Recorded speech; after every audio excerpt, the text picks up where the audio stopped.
마지막으로 사실은 이게 가장 중요하다고 생각하는데요. 우리가 이제 뭐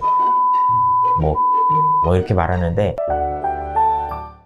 안녕하세요. 더성형외과 성기욱 원장입니다. 오늘은 가슴 수술 후 통증에 대해서 좀 설명드리려고 하는데요. 제가 주변 분들한테도 많이 물어봤고 상담을 오시는 분들한테도 많이 물어봤습니다. 가슴 수술을 한다고 했을 때 가장 걱정되는 게 뭔가요? 라고 여쭤봤을 때 사실 가장 많이 나오는 내용은 통증이었습니다. 주변 분들 중에 누가 했는데 너무 많이 아팠다, 너무 고생했다, 이런 얘기들을 듣는 경우들이 많은데, 실제로 수술 후에 이제 치료를 받으러 내원하시는 분들께 여쭤보면 생각보다 많이 안 아팠다?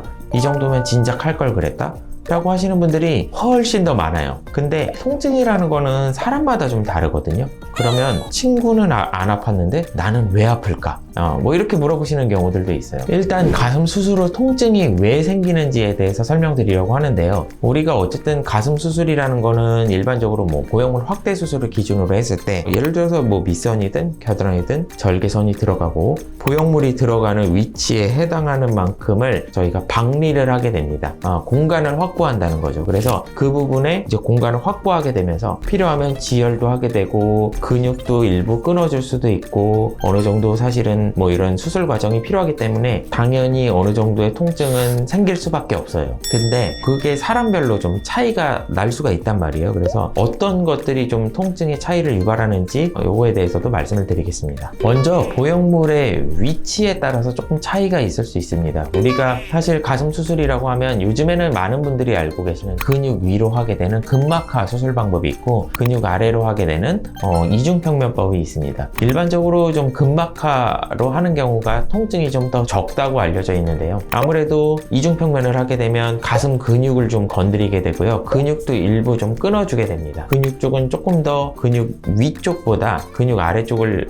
이제 공간을 확보하게 되면 근육을 건드리기 때문에 조금 더 수술 중에 출혈이 발생할 위험성도 조금 더 있을 수 있고요. 하지만 그 통증의 무서움 때문에 이중평면법으로 하지 않고 무조건 나는 근막하로 할래, 그렇게 하실 필요는 없다고 생각합니다. 사실 이중평면도 최근에는 그렇게 아프지 않게 충분히 수술이 가능하기 때문에, 그래도 근본적으로 수술 방법에 따른 차이는 조금 있을 수 있다. 또 하나는 보형물의 크기에 따라서도 조금 다를 수 있습니다. 아무래도 작은 사이즈 보형물을 하시는 경우에는 저희가 보형물 사이즈에 따라서 박리하는 그 범위가 좀 달라집니다. 아무래도 우리가 작은 사이즈를 하게 되면 그 부분에 해당하는 만큼만 가슴에서 박리를 하게 되고, 큰 사이즈를 원하시는 경우는 아무래도 조금 더 박리 범위가 넓어질 수가 있습니다. 그래서 그런 거에 따라서 차이가 있을 수 있고, 사이즈가 크게 되면 아무래도 피부가 늘어나야 되고, 그거에 따라서 내 가슴이나 이 흉곽에 가해지는 압력도 좀 다를 수 있습니다. 그래서 그런 부분에 있어서도 차이가 있을 수 있기 때문에 보형물 크기에 따라서도 좀 통증이 달라질 수 있다. 그리고 우리가 흔히 말하는 절개선, 밑선 절개와 겨드랑이 절개도 조금 통증의 차이가 있을 수 있습니다. 아무래도 겨드랑이 절개가 밑선 절개에 비해서 조금 더 우리가 수술할 때 좀 박리 범위가 약간 더 넓은 편인 거는 맞습니다. 그래서 조금 더 겨드랑이 절개가 회복이 느리다, 아무래도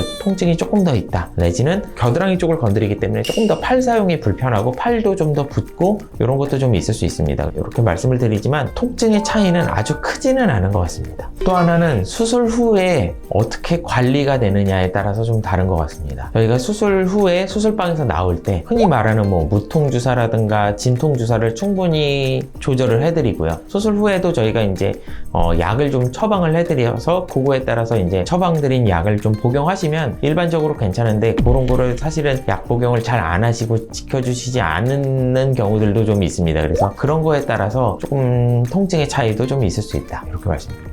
마지막으로 사실은 이게 가장 중요하다고 생각하는데요. 우리가 이제 뭐 케이스 바이 케이스, 뭐 케바케 뭐 이렇게 말하는데, 통증은 사바사다 이렇게 얘기를 하는 경우들이 좀 있는 것 같습니다. 사실 어떤 분들은 통증에 되게 예민하신 분들도 있고요. 일반적으로 통증에 되게 둔감하신 분들도 있어요. 제가 이제 많이 비유를 하는 게 여성분들 중에 어쨌든 뭐 출산하신 분들도 있고 그렇지 않은 분들도 있지만, 출산하실 때 어떤 분은 나는 애기 낳다가 정말 죽을 정도로 너무 아프고 힘들었어 라고 하시는 분들도 있지만 난 너무 쉽게 생각보다 뭐 통증도 없이 출산을 잘 했어 이렇게 말씀하시는 분들도 있어요. 그래서 어쨌든 같은 힘든 출산의 과정인데 어떤 분은 되게 쉽고 어떤 분은 또 힘들었단 말이에요. 이거는 개인에 따른 통증 민감도나 우리가 흔히 말하는 살성이나 피부가 얼마나 늘어나 있는지 이런 사람에 따른 이런 차이가 사실은 가장 크다라고 생각을 합니다. 어쨌든 수술 후에 통증을 가장 줄이는 방법은 수술하는 저희 의사들이 출혈도 가장 최대한 없게 안전하게 그리고 꼼꼼하게 수술을 해드리고 있으니까 수술 받으신 분도 수술 후에 저희가 이제 안내해드린 주의사항들 있잖아요. 그런 부분 잘 지켜주시고 수술 후에 너무 무리한 행동이거나 하면 안 되는 행동에 대해서도 설명을 드렸는데 그런 부분 잘 지켜주시고 저희가 이제 말씀드린 뭐 음주나 흡연